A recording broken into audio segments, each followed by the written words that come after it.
Good afternoon, everyone. Welcome to another edition of On Cue. As always, I am your host, Rich Quinones. Hope everyone had a wonderful Sports Tuesday. And I'll tell you what, we are the eve of Thanksgiving, the 26th of November, 2025. As always, you can get social with me. Very easy to do on this Wednesday, Thanksgiving Day, Thanksgiving Eve, at Rich Q on Q, X and IG, and of course, TikTok, Rich Q on the mic. A lot to dive into.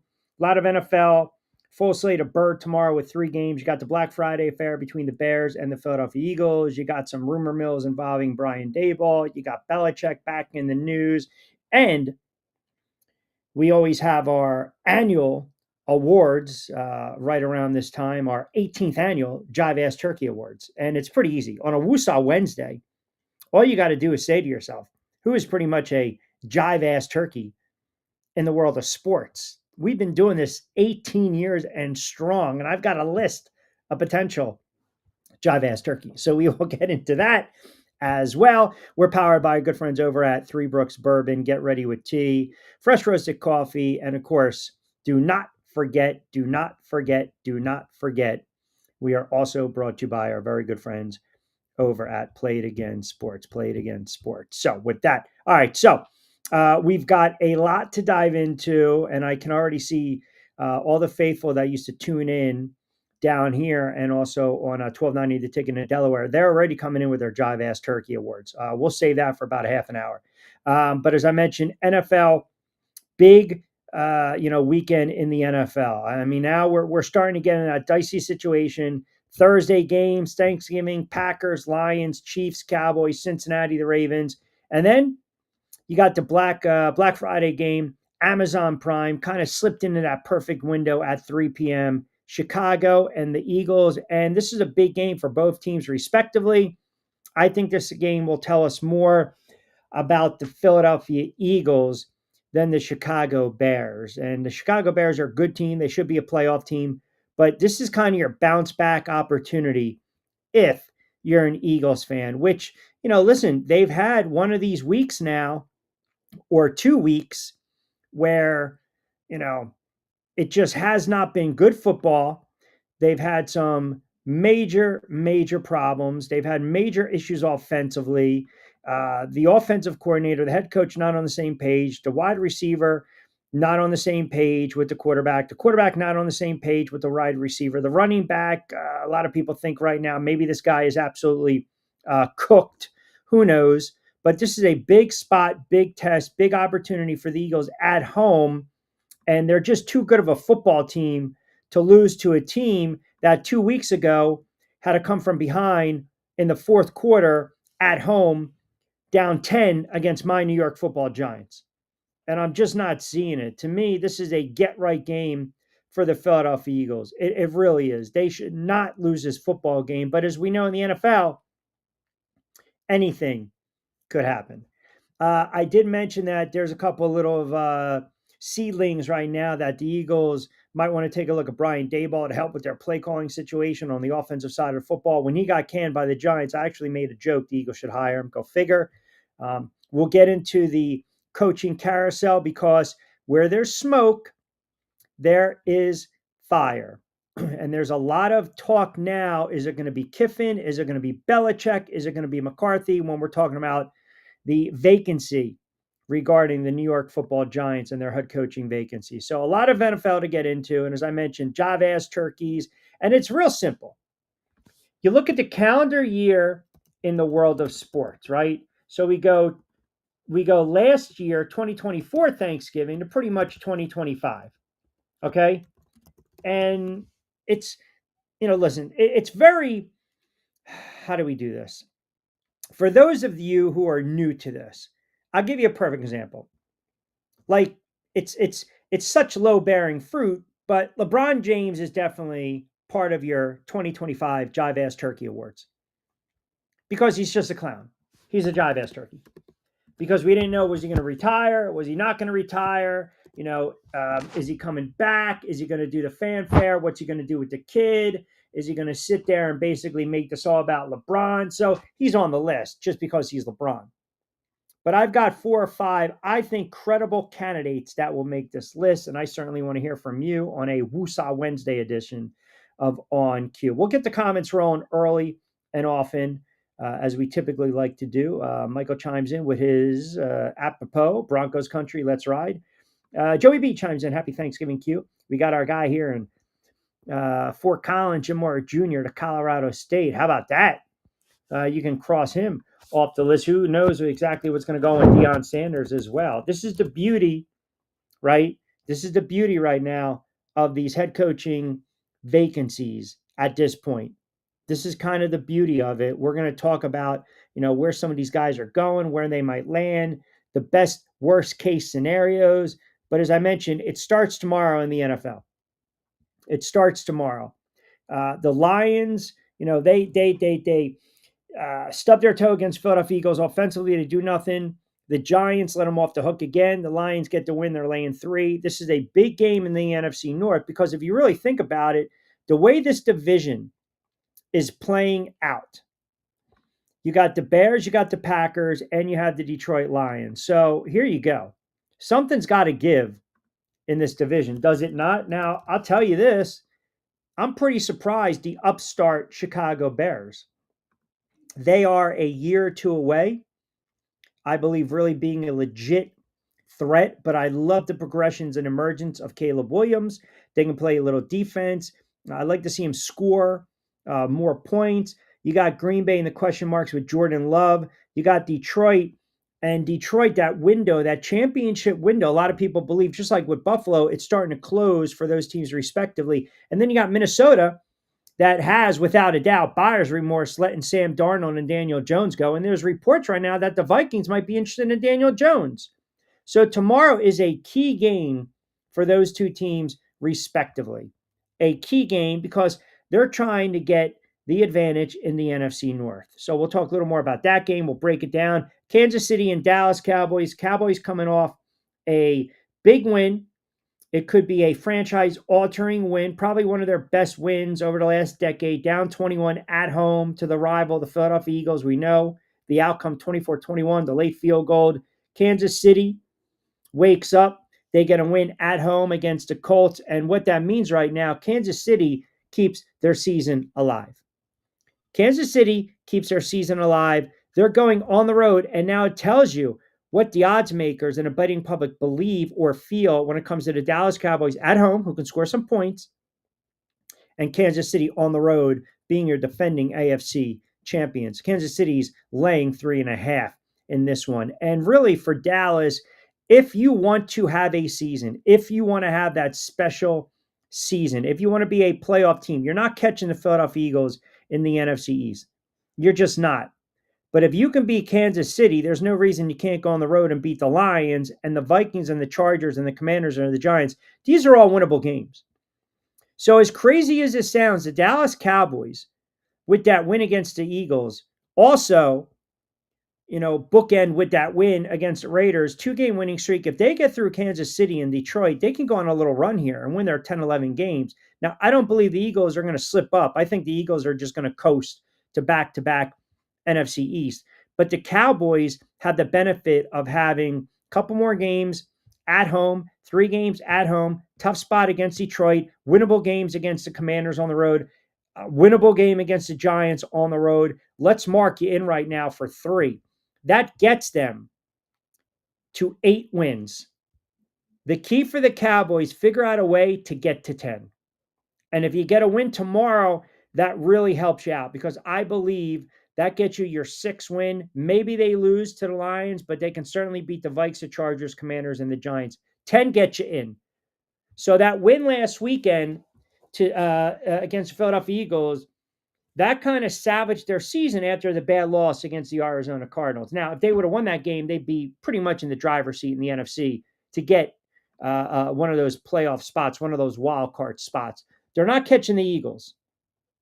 They're not going to catch the Philadelphia Eagles. But they're right there when we talk about playoff teams. So if you break it down, you look at the NFC, which is very top-heavy. The Rams right now, by virtue of having a better record, not head-to-head because they lost that game early on in the season against the Eagles, they would be your top seed. Then you have Eagles number 2, the Bears number 3, Tampa number 4 that's got issues with a banged up Baker Mayfield, Seattle number 5, Green Bay number 6, San Fran, Detroit, Carolina. I think they're going to start to fade a little bit, and then the Dallas Cowboys. So the Cowboys got some work to do. They have some work to do, but they can be right there, week 16, 17, vying for a wild card spot. They can be right there. They had a couple bad losses earlier in the season, but that happens in the NFL. So that's a huge game tomorrow. And you got to wonder how much of the onus, the pressure is going to be back on Patrick Mahomes to do it again, this time on the road, short week after an emotional win at home against the Indianapolis Colts. So a lot on the line really tomorrow with all these games that we're talking about. NFC North, NFC East, AFC West, AFC North. Compelling matchups. Kansas City, they need to figure out a way, slow down Dallas a little bit. And it's not even about Lamb. It's Prescott. It's the running game. It's the tight end. And it's Pickens who's come on. Kansas City's got to be able to run the football a little bit tomorrow. Cincinnati and the Ravens, major, major, major game that has to do with AFC North implications. We talked a little bit about this several weeks ago.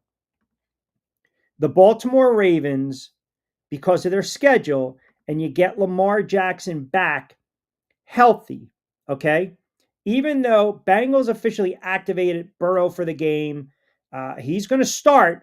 He's going to be a little rusty. I don't like the idea of Joe Burrow playing out, destroying right now for Cincinnati. I just don't. I just think this kid's way too injury prone. But we talked about the Ravens almost being a dead team. They were almost a dead team at 1-5. They beat the Bears, the Dolphins, the Vikings, the Browns, the Jets. Okay, they haven't beaten anyone aside from maybe the Bears. But they did what they needed to do, and that was what? Get back to 500. Now they're a game over 500. If they beat Cincinnati, the Steelers, Cincinnati, that gets them the 9 wins. They've got the Pats, the Packers, and the Steelers to close out. 10 wins going to win that division. The Steelers are fading. And if they beat the Steelers twice, even if they win out and the Steelers win as well, and you look at these records, they'll win the head-to-head and there'll be a game up on the Steelers. So tomorrow, major, major opportunity for the Baltimore Ravens. And I think they're about to deliver that knockout punch to the Pittsburgh Steelers. And now the Steelers started the season off 4-1, and everyone was saying, oh, this team's legit. Aaron Rodgers. We haven't even mentioned Tomlin. We haven't even talked about Aaron Rodgers. We haven't. And they had the big win to snap a 2-game slide against the Colts, and everyone jumped back on them. But then they no-showed against the Chargers. They beat a bad Cincinnati team, and they just, had a bad loss against the Bears. I think the Steelers are in trouble, and I think this might be the year that Tomlin doesn't finish 500 and they miss the playoffs. And then the conversation is going to be, is Tomlin done in Pittsburgh? And then you're going to start to, again, connect the dots with Tomlin to say the New York Football Giants. So you have 3 major, major games tomorrow with playoff implications. Big time.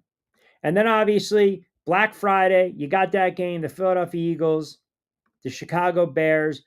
We will be on the air Friday, and we'll probably come on a little earlier before this game to break it down a little more. But it's a very busy weekend in the NFL. You got wall-to-wall great games, and it kind of leads me into these issues offensively with the Philadelphia Eagles, how they can get on track. What are you looking for in this game? I think this is going to be a Saquon Barkley game, and I know Saquon has not had the type of season that we saw last year. I think Saquon is not 100% healthy. I think we kind of already know that, right, via the injury report. But I also believe that he's very tentative. I don't think he's trusting that offensive line right now, and it's showing. It's showing. And this team, a little banged up. They're a little banged up. That groin injury, limited participant in Wednesday, you got to walk through Thursday. I mean, you've got to, if he's a full go, he's going to go. But you got to be very careful here with that type of injury. If the weather is going to be a little cold, if it's going to be chilly, if it tightens up, who knows? I got to check the forecast. Chicago plays a pretty good run defense. So right now on Friday, it looks like it's going to be 42 degrees. Saturday, it's going to be sunny, but Friday, it's going to be a little cloudy, a little overcast, maybe chance of rain, 42. You got to be careful there. You really do. But he's not the only offensive weapon that's banged up. Devontae Smith did not practice Wednesday. Shoulder, chest, illness, not good. They need him out there, or the onus is going to fall on who? A.J. Brown and Goddard. And I think that might play into Chicago's hands. So what I'm basically saying is, listen, don't look at this game as a gimme for the Philadelphia Eagles. It's not. The Chicago Bears believe they have an opportunity to win the NFC North. And I'm saying right now, you got to go out first and win this game, period. Tommy D chimes in. Q, I want to get to my Eagles point in a second, but did you turn around and see your guy? You mentioned it, Brian Daboll, land on the speed job. Did you see Saban endorsed him for Penn State? I talked about this a week or so ago. I talked about this when he got fired. I gave you the scenarios where I thought it might be a landing spot. Listen, Brian Daboll, he seems to be a good guy, a nice guy. I don't like the theatrics. I don't like the antics. He's an offensive guy. I just didn't think he was a very good NFL head coach. Right? And if you think he's a, good leader or a strong recruiter, well, that's kind of what you're looking for at Penn State right now, are you not? And Franklin had his moments as far as we talk about some of these recruiting classes, but obviously the quarterback stunk.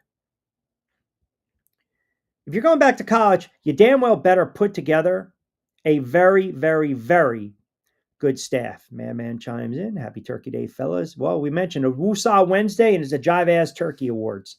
18th years and running. Joe D chimes back in. Q, I know you said LeBron, but I'm going to do you one better. Can we put any member of the Giant organization up there? Yeah, why not? Go ahead.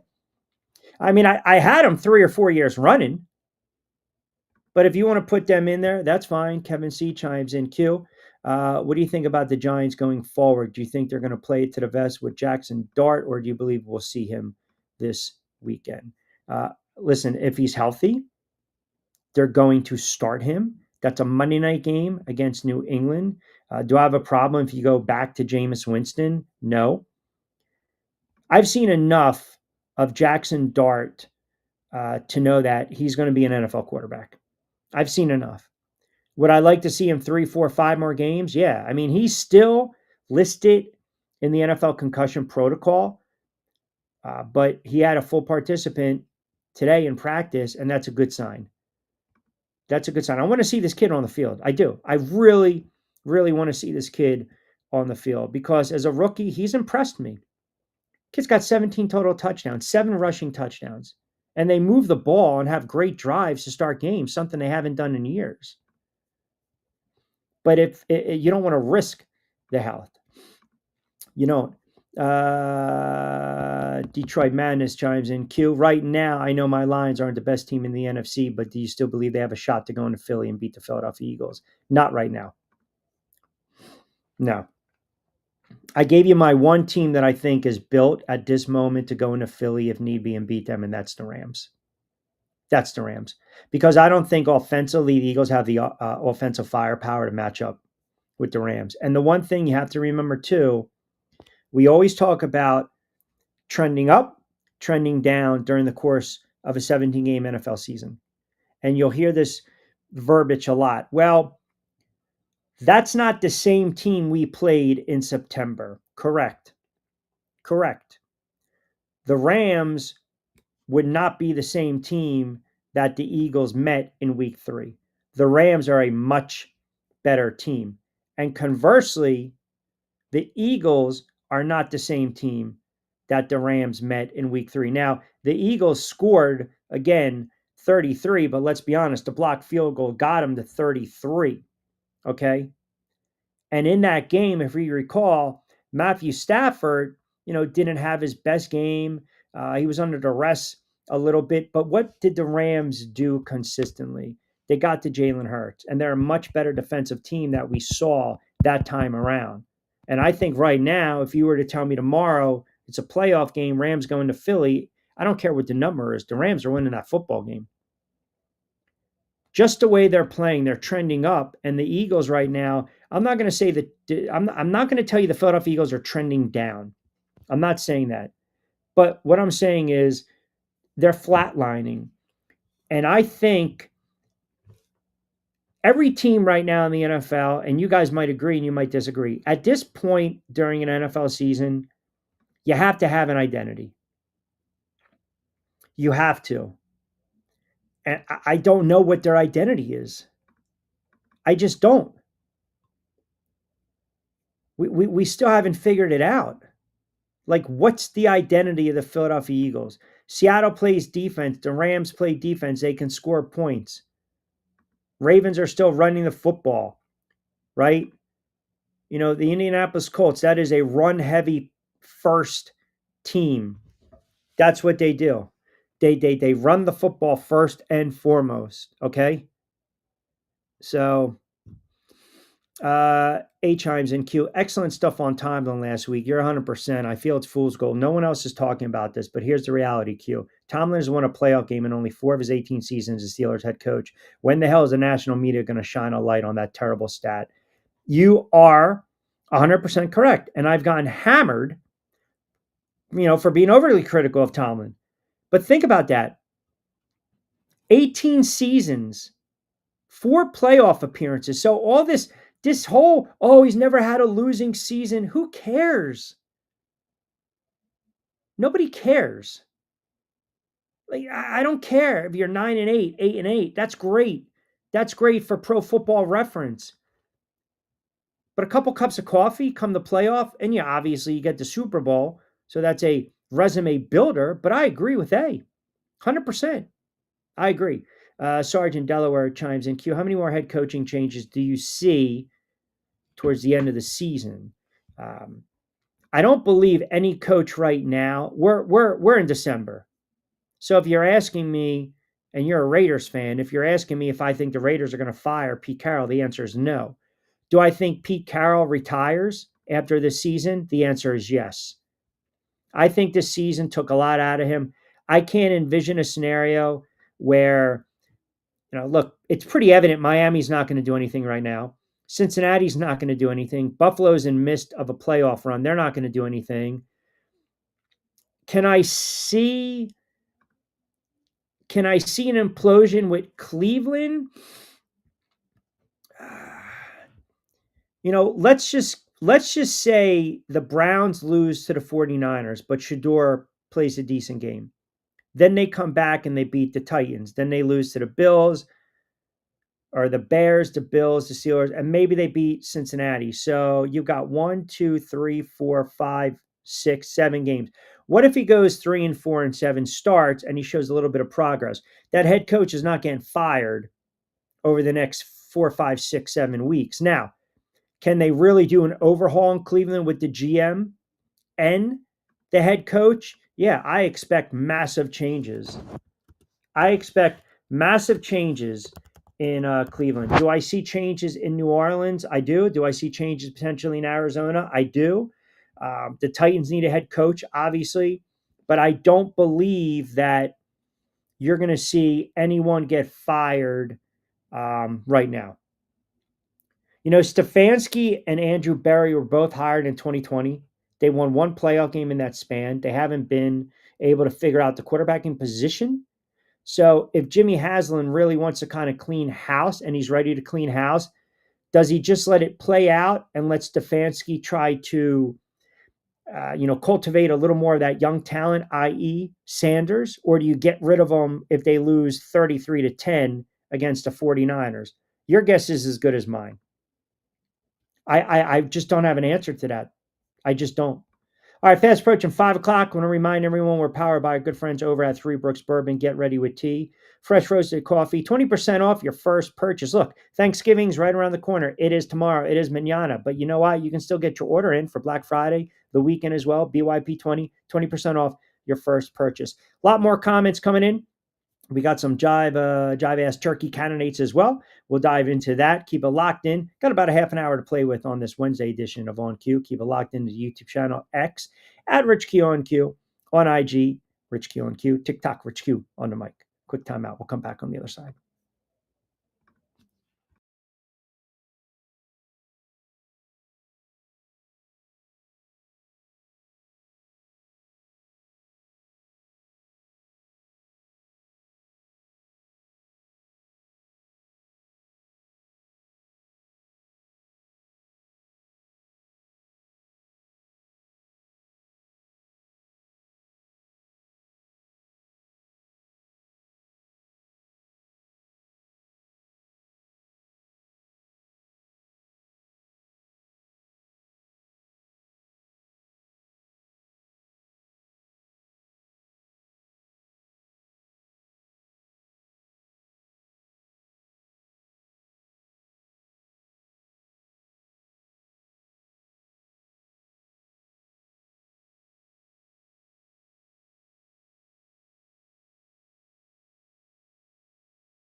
All right, welcome back, everyone. A couple minutes past 5 o'clock hour. I got a couple more candidates for Jive Ass Turkey of the Year. I mean, listen, in the NBA, I mean, come on. You want to go Rozier? You want to go Chauncey Billups? By the way, did you see that 31 goofballs were indicted? They had to make their way. Did you see that? 31 suspects in the bombshell NBA poker case were hauled in to court. And we joked about this because you guys know I love the mafioso movies, right? Whether it's The Godfather 1, 2, 3, Carlito's Way, Scarface, obviously Goodfellas. But 31 suspects, I mean, they might all be jive ass turkeys, hauled into court. And now it's let's make a friggin' deal. By the way, Chauncey Billups landed a $5 million bail at the federal proceeding. And how about this? Fellow defendant Sophia Pookie Wee, not Pookie from New Jack City. How about these names? You got Sophia Pookie Wee. You got Thomas Tommy Juice Galando. My goodness. We know a couple bunker boys are all about the friggin' juice. And friggin' rats, too. We got a who's who. But yeah, they definitely made the list. They definitely made the list. Kevin says, Q, it's got to be Brian Dayball and the Giants as well. Dayball made the list. 100%. Jive ass turkey. You know I don't like the theatrics, the antics. That's one of the reasons he's out. Penn State Petey chimes in. Q, you're not going to criticize my man Franklin, are you? There's no way he made the list. No, Franklin, you know what? Franklin didn't make the list. Can't win the big game, but Franklin didn't make the list. LeBron's on the list. Dayball's on the list.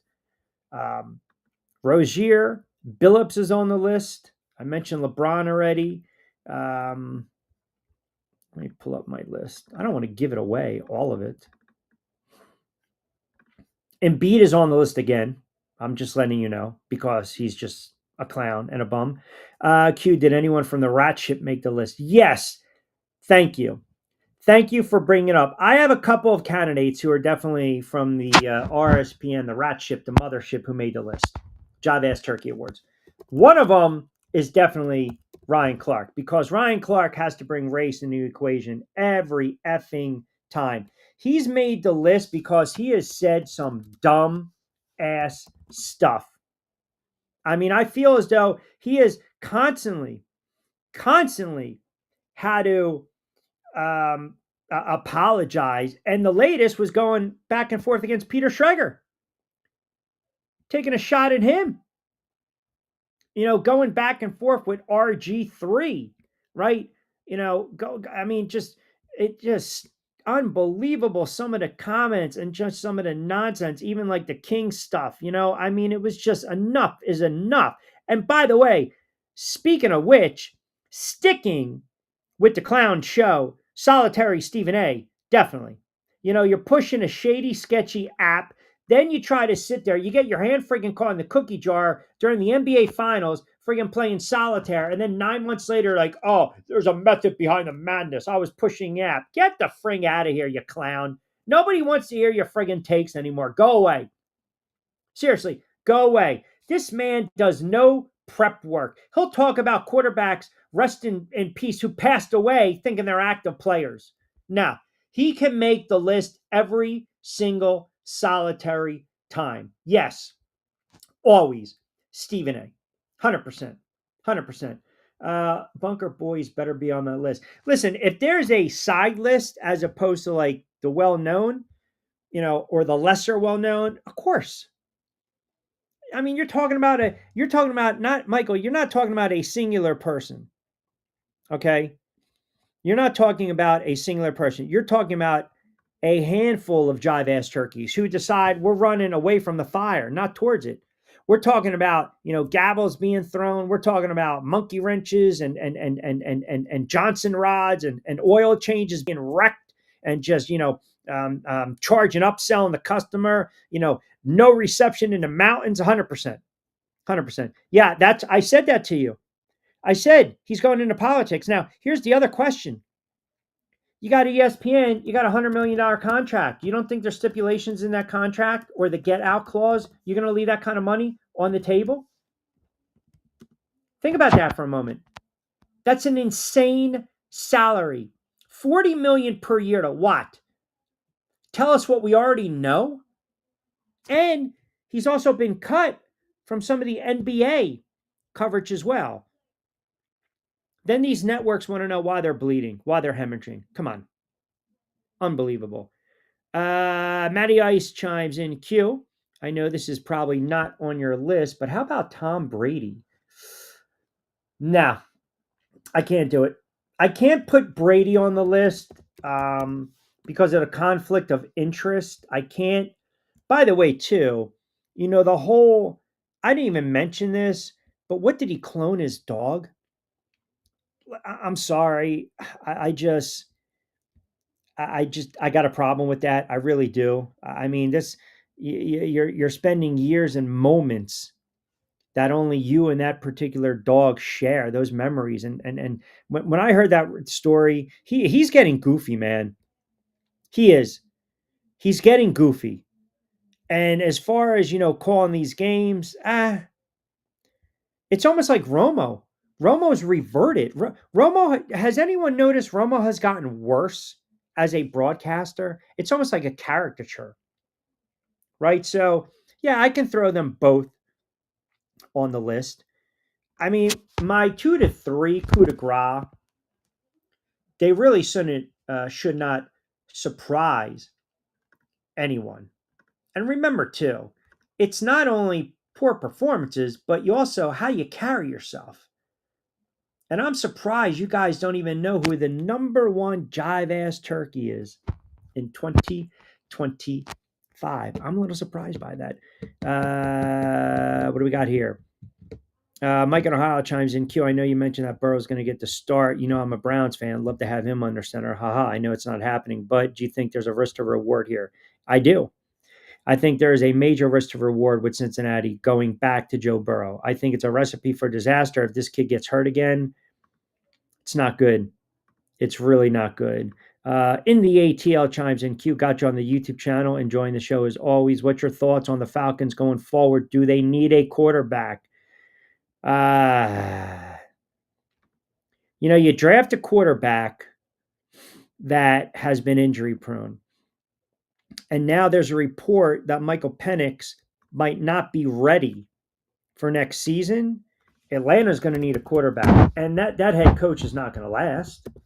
That's another head coaching vacancy. Now, it's one of these. Listen, they can't save their season, period. But you drafted damaged goods after you paid Kirk Cousins a substantial amount of money. So if you want to sit there and say the Falcons make the list just on that alone, absolutely. The Saints for bypassing quarterback after quarterback after quarterback, 100%. It's very easy to get your guy when you have the opportunity to get your guy. The tough part is trying to get your guy when you don't have an opportunity to get your guy. So some of these teams have figured it out. They've had the luxury of having that top 5, top overall draft pick, and they've hit. Some of these teams have no idea. The Browns, no idea. Atlanta, no idea. The Saints, no idea. Arizona is going to have some buyer's remorse because they gave Kyler Murray a lot of money. A lot of money. And he just has not been that guy. He just hasn't. So the other jive ass turkey, it's got to go to Adonai Mitchell, dropping the ball before crossing the goal line. I mean, I just, for the life of me, are you not taught this as a kid? Right? Like, cross the friggin' goal line first. That's an unacceptable mistake. Every week in the NFL, you can find unacceptable mistakes. You're talking about a kid that was about to score a gorgeous 75-yard touchdown run, giving the Colts the win, and then you drop the friggin' football before you cross the line. I mean, it's just, if that's not a jive-ass turkey award, I don't know what is. I have absolutely no idea what is. Let me get to a couple more comments. We'll go through some of these games as well. I'll give you some marquee games that I'm already looking at that we'll dive into a little more on Friday's show. Rams and the Panthers, Vikings and Seattle, Bills and the Steelers, Broncos on the road against the Commanders. Tricky spot, I'm telling you right now, for the Broncos fan. And then the Pats hosting the Giants. You got some very large, blown up leads, lines this weekend. The Panthers are a 10.5 point dog. Miami is a 6 point favorite against the Saints. I would actually grab the Saints right now in that game. The Chargers are laying 8.5. Denver's laying 6.5. New England's laying 7.5. This is when we talked about that in-game live betting, that first half playing those lines, because you're going to start to see teams play hard for half, and then they tank it in the second half. It always happens. Robert chimes in, Q, what are the keys to the Packers tomorrow? Give me a path to victory. I think you got to cause some turnovers. I think you have to weather the early storm. You have to have confidence in Jordan Love. He's got to be able to throw the football down the field. He has to. He has to. And I believe Jacobs is going to go. Doesn't have any injury designation. You got to get some turnovers. Look, for years, all we screamed was get that Thanksgiving Day, get the Lions off of Thanksgiving. Well, they've turned it around over the last several years, and now it's become a rite of passage for their fan base and Thanksgiving. And you always know, Pat and John, you get that 1 o'clock game. Here we go. Whether it was Fox, CBS back in the day, the Lions. But there's a lot at stake. The Lions can ill afford to lose this game. They play much better at home than they do on the road. If the Lions lose this game, they might be on the outside looking in. So this is a must-win game, I think, for both teams. I really do. This is a must-win game. You have a Lions team that a little skittish against the Vikings, blew out a bad Washington team, did nothing offensively against the Eagles, and then basically got a gift in an overtime win against the Giants. So they need to figure it out. And it was just announced that their center is coming out of retirement, Frank Ragnow, 4-time Pro Bowl. So this team's got to be able, if you're the Lions, I think you got to play the run a little bit. Make Jordan Love kind of beat you. Make Jordan Love beat you. And these Packers wide receivers, some of these guys are very inconsistent. Some of these guys are banged up. This is a good spot for Detroit at home. This is a really good spot because you've got Williams is banged up. They're going to try to get Dobbs into the mix. Golden's banged up. Reed, I think, is banged up. Jacob should go. So if they're not running the ball, Love's got to try to beat you over the top. Detroit's got a pretty good run defense, pretty good defense secondary. They got to get to him. So the path for the Lions, I think right now, if the Lions score 28 in this game, they're going to be good to go. I'm just not sold on Green Bay's offense. It's been too sporadic. Is this an offense we're going to see that scored 10 points, 7 points respectively against the Panthers and the Eagles? Oh, by the way, 2 bad losses. 27 against a Giant team that's not good. 23 points against a Viking team that stinks. Big opportunity. Huge opportunity for the Lions at home. Now, that Dallas and Kansas City game for the Dallas Cowboys fans, we know Dallas scores a lot of points at home. That's what they do. And the Chiefs saved their season. How much gas is left in that Kansas City Chiefs tank? And I don't look at this game as a letdown game for the Dallas Cowboys. I don't. But I look at the quarterbacking play. Dak Prescott has been playing really, really well.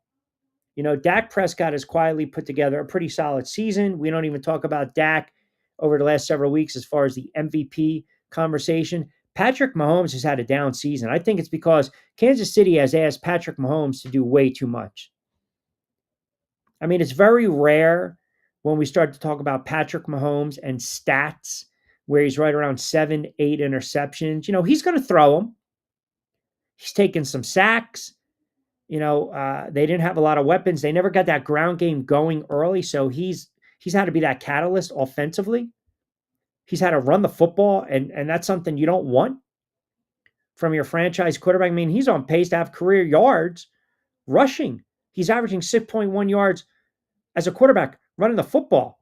Sure, the screen pass, the bubble, you get 4 or 5, 6. That's just as good as a 5 or 6 yard run. They want to get that offense going via the passing game. You don't want Mahomes running around for his life. Pacheco hasn't really given him anything. Kelsey will have his moments. Rice complements the rest of them since he's come back. Now you gotta be very weary of him. You don't want him to beat you over the top. He's played well in 5 games. I think they have to target him big time tomorrow. I really do because you can throw against the Dallas Cowboys secondary. So Rice, they're working him back in 7, 8, 9. He had 12 targets against Indianapolis. If we come on the air Friday and he has 15, 16, 17 targets, 11 catches, a buck 36 and a touchdown, chances are they've won that game. Chances are they won that game. But it's a tough spot for Kansas City because Dallas is coming off a very big emotional win. And now they're starting to believe they can run the table. They can go on a little run. They can catch lightning in a bottle and they can be a playoff team. Prescott has had a fantastic season. He really has. Any other season, we'd be talking about if Prescott has the season he's having now and Stafford doesn't, Mahomes doesn't, Allen down here, Lamar Jackson hurt, Daniel Jones, nice story, Jared Goff, Dak Prescott, you can make the case MVP in the NFL right now. I mean, he's playing really good football. He is. He's throwing the football with confidence. Now, I get it. That fourth down interception, you treat it almost as, it's a wasted down. Okay, I get it. If it's an incomplete interception, they weren't going to get the conversion anyway. They were short. But point being is he's cut down the turnovers. He's seeing the field better. I think he's starting to develop a really good rapport with the tight end. I think he's developing a big-time rapport with Pickens. Now, I'll be the first to tell you, I didn't think this kid was going to turn out to be as good as he's been for the Dallas Cowboys. George Pickens, still young. I mean, think about this move. He had 1,000 yards with Pittsburgh, but then, he was sometimes he's a dog and not the good kind of dog. He's well over 1,000. He's going to surpass his franchise high in yards per catch average, and touchdowns. He's had a really nice season. He's the key. He's the cog, not CeeDee Lamb. CeeDee Lamb drops way too many friggin' passes. You can't be an all-pro as good as CeeDee Lamb, play as long as you had in the NFL, and have so many drops. I mean, it just kills that offense. So look for them to get Pickens into the equation early and often tomorrow. And if Kansas City can't run the ball, they're going to be in trouble. And then as far as that Ravens game, 8:20, NBC Peacock, Ravens laying 7. Burrow comes back. He's a little rusty. I think the Ravens are going to blitz constantly. I think you're going to see a heavy dose of blitz packages. I think you're going to see it from the DBs. I think you're going to see the corners kind of creep in. The Cincinnati has had they've had issues running the football. And this might be a game where Derrick Henry goes off. Because if you go back over the last couple weeks, right, Derrick Henry, during this winning streak, he's carried the ball 21, 19, 20, 18, 21. So I bring this up. I say all that to say this. Saquon is not being utilized, and I don't believe they're trying to extend his career, and I don't believe they're saving him for the playoffs. He's hurt. He doesn't trust the line. Different story in Baltimore. Derrick Henry over the last several weeks is averaging 6.3, 4.2, 5.7, 3.9, right around 4.7, 4.8. That offensively, when you can get those chunk yardage and you get him running down the hill and then you preserve him for the fourth quarter, no one wants to touch him. No one wants to tackle him. They just don't. You get him running downhill tomorrow. And the other key, I believe, for the Ravens at home, play with the lead. Play ahead. Play ahead. Then you can let that defense loose. And I understand it's an AFC North game. It's a divisional game. I just don't know what to expect from Burrow tomorrow. And we already know Cincinnati can't stop anyone. Their defense is bad. And at 3-6, 3-8, 3-8, I don't really see why you're playing him, but I guess the adage is if he's healthy, he's going to play. They're not going on a run. They've got the Ravens, the Bills, the Ravens. I mean, one more loss, and that's pretty much it. Two more losses, that eliminates them altogether. So you got to be careful how you're going to play this one. If he starts taking a lot of hits, then it's kind of a different story. It's a different animal. Flacco's going to back him up, and you still have Brownie there. But I do like Baltimore tomorrow. All right, quick timeout. We'll come back. I'll give you the rest of my Jive Ass Turkeys on this Wednesday Eve edition of Thanksgiving Day edition of On Q as well, and then we'll close things out.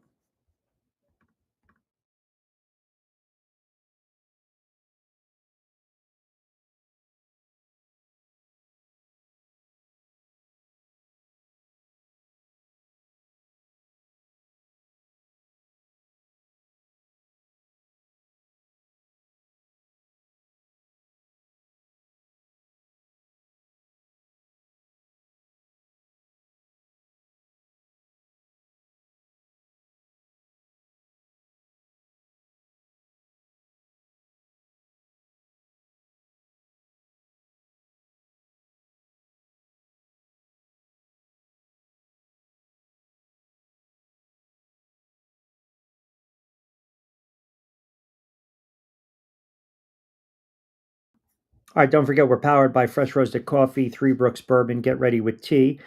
Joe D in Philly chimes in. Q, what do you really believe is the issue with the Philadelphia Eagles offense? I mean, they are 25th overall. They can't convert on third down. They're 29th on third down. They're 25th on average yards per rush. They're 26 on average yardage on first down. They're not good right now. And to have all these wall to wall, all pro, Pro Bowl talent, I don't know where who's culpable, who's the most culpable, accountable for their offense being this bad. Is it Patullo? Is it Nick Sirianni? The other thing too, and I'll talk a little more about this tomorrow and or Friday.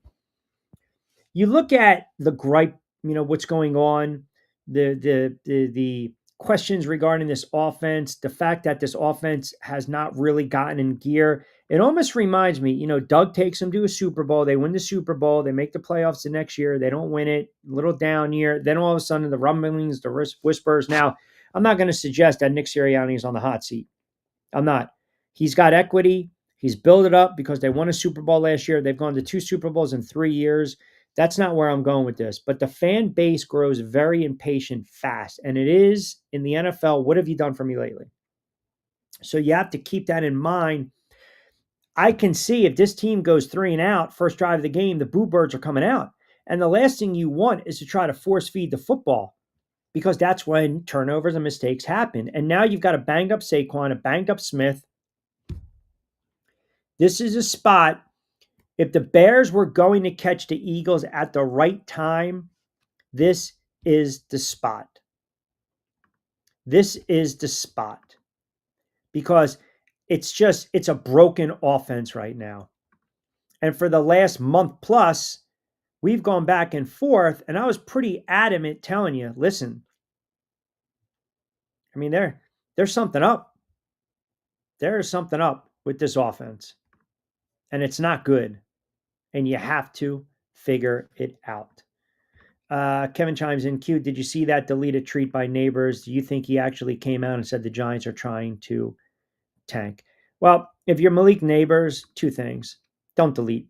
Keep it out there. And I heard that they kept asking Kafka about it. I know the POTUS had a comment about it as well. You keep that in-house first and foremost. But I don't need a player going on social, calling out the coach. That's just Bush League. I don't. I don't need that nonsense. I don't. And the PR's got to get in his ear, and that's Pat Hanlon. You don't do that shit. You just don't. You don't. So I don't believe teams want to tank. Sometimes owners kind of do, if that makes sense, right? Smith did not practice, shoulder, chest illness issues. There you go for the Eagles. As far as the Giants and Neighbors, you keep that in house. You keep it in. You keep it. That's all. Q, I know that you mentioned This is D. I know that you mentioned Stephen A. is a jive ass turkey. It feels as though everyone's kind of rooting for this guy's downfall. Now, I never root for somebody's downfall. I know Michelle Beadle came after him. I just don't like the theatrics, and don't act like you created sports talk, right? Or sports talk radio, or you created, these sports like the back of your hand. It's saturated. He doesn't know boxing. He barely knows the NFL. And I would actually question his insight on the NBA, to be quite honest with you. I mean, he just doesn't know the league like he comes off, or people believe he knows it. He doesn't. And he's not a likable character. He's not. And he gets paid a lot of money. And maybe that's okay. That's the stick. That's the character. I get it. Hell, you want to pay me that? That's fine. But at least do some prep work. Perfect your craft a little bit. And that's the problem. When you're starting to talk about things that don't even make sense. I mean, Coward does it all the time. Bringing up stuff on the air that's not even accurate. And you're talking about guys that are making millions of dollars that have 10 different producers. I got my Mac and me. That's it. I got my Mac and me. That should be the name of the show. And that's it. But I think right now, as Michael pointed out, he's going to go the political route. That's what he wants to do. Not filtered, outspoken. I think it's different when you're with the rat ship, the mothership, and you're under their constraints, and everyone's talking about the liberals and going, cancel culture and all this kind of stuff. And again, man, you have to have a moral compass, and some of these guys don't. You have to. That's it. New phones, who this? AKA Heat 12 man, AKA Heisman, AKA Steelers fan, AKA Duval, AKA Vince. What's going on? Some people been working late, missed the last two shows. Have I missed any great rants? Yeah, a couple rants here and there. Nothing that you would sit there and say classic kind of Q rant, to be quite honest with you. But we did pay a little homage to your guy, Shador Sanders. I also did mention that Trevor Lawrence stinks. And we also talked a little bit about Mike Tomlin only making the playoffs 4 times in 18 seasons. So just kind of fill you out. But we are also doing our list of jive ass turkeys of the year. It's a tradition like none other. And as we are closing in on 5:30 to start to wrap things up, I will give you my number one right now. Jive ass turkey of 2025 in the world of sports. It is a man that I have talked about ad nauseum. It is a man that I have mentioned on this show numerous times. It is a man that I used to have high praise for. It is a man that I used to stick on that Mount Rushmore, and no longer is he there. I present to you the top jive ass turkey of 2025.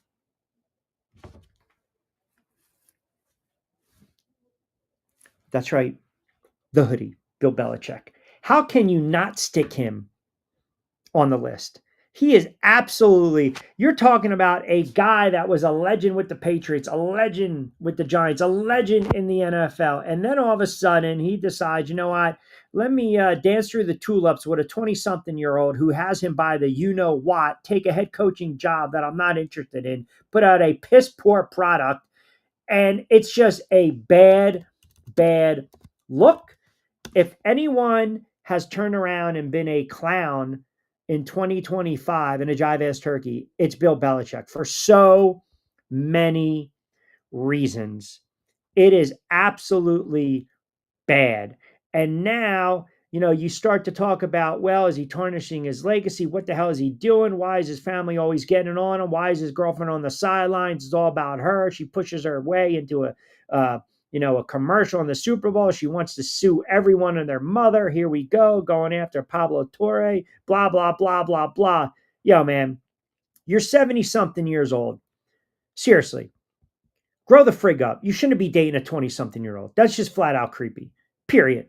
Seriously, it's creepy. It's creepy.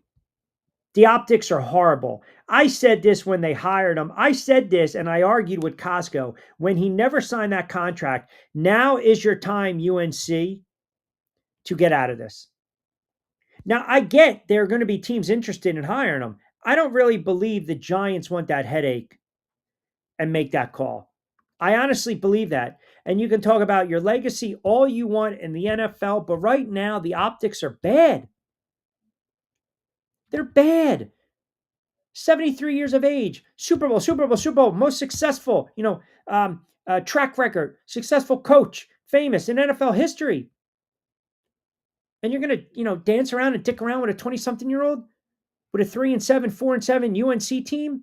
You're supposed to come and put them on the map. And it's just been a debacle. Mistake after mistake, embarrassment after embarrassment. It's painful to watch. He looks tired, exhausted, weary, clueless at times. I mean, we can joke about it, but there is a serious where it's not joking, and you just wonder what the intentions are, right? What the intentions are of, the person that he's with. Yes, the hoodie. Absolutely. It had to be done, Michael. It had to be done. Had to. Messed up the perfectly coiffed hair, but there you go. He's got to be a jive ass turkey. He has to be. The 18th annual 2025 Jive Ass Turkey Award goes to the hoodie. It goes to Bill Belichick. This guy's destroying his legacy. He is destroying his legacy. And I don't care that it's you're 70, you don't date a 24, 25, 26, 20. You just don't.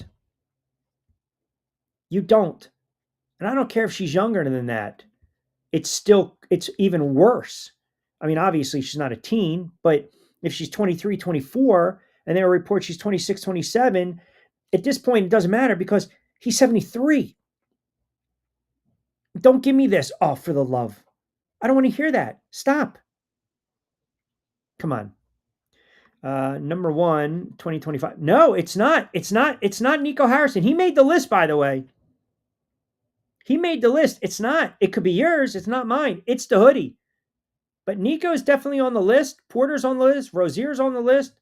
Billups is on the list. Dabo's on the list. Giants are on the list again. LeBron's on the list. Solitary Stephen A's on the list. Crying Ryan Clark's on the list. The Rat Ship, the Mothership's on the list. Yeah.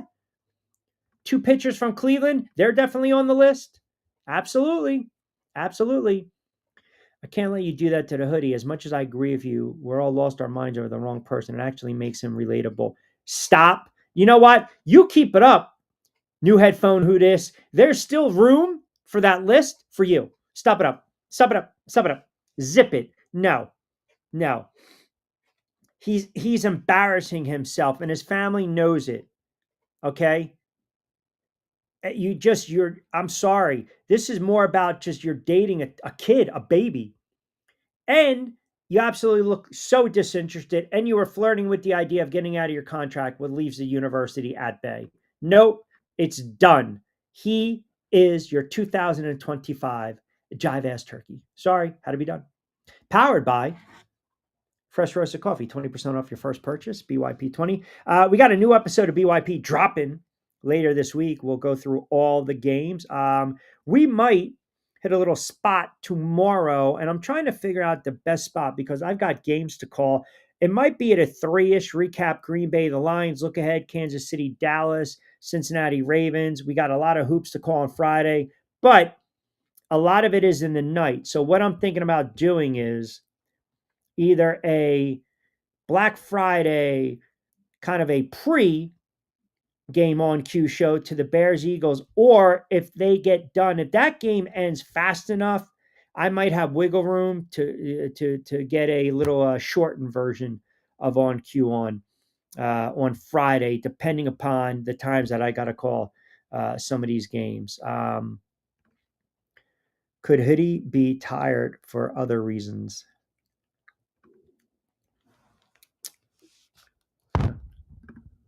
I mean, it's, recruiting, travel. It certainly takes a toll on one, does it not, Michael?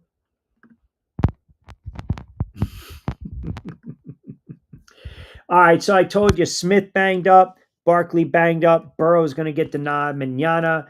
You got all the games. I gave you exactly what I thought. I like the Lions at home. I'm actually going to roll again with the Cowboys at home. I think they're going to score 28 plus tomorrow. Prescott's been playing really well. I still don't trust that Kansas City offense. is a little shaky. I know you can throw a little bit on Dallas. This might be a high scoring game. You might want to play the over 52 and a half. And then the Ravens. Run the football, run the football. You get a rusty Joe Burrow. Give me the Ravens, leaving the 7. And as I mentioned, we'll dive into the Bears and the Eagles a little more tomorrow before we get out of here. Hey, don't forget, as always, we're powered by our good friends at Fresh Roasted Coffee, Three Brooks Bourbon. Get ready with tea. Played Against Sports. They have their Black Friday sale. And let me give you the details from my wonderful friends over at Played Against Sports, because they also, as we like to say, keep the lights on. Black Friday, 10 to 70% off all new items in store.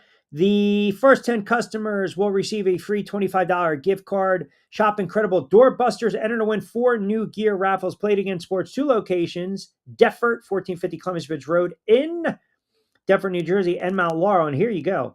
So they got some youth hockey. They got the doorbuster deals, youth helmets, right around $1.99. Gloves, right around $129. Wilson, Rawlings, Cleveland, wedges, $119. All used football helmets under $50. Mark your calendars. These deals while supplies last. Enter to win one of 4 new gear raffles. And again, you can check them out on Facebook. Played Against Sports Deffert.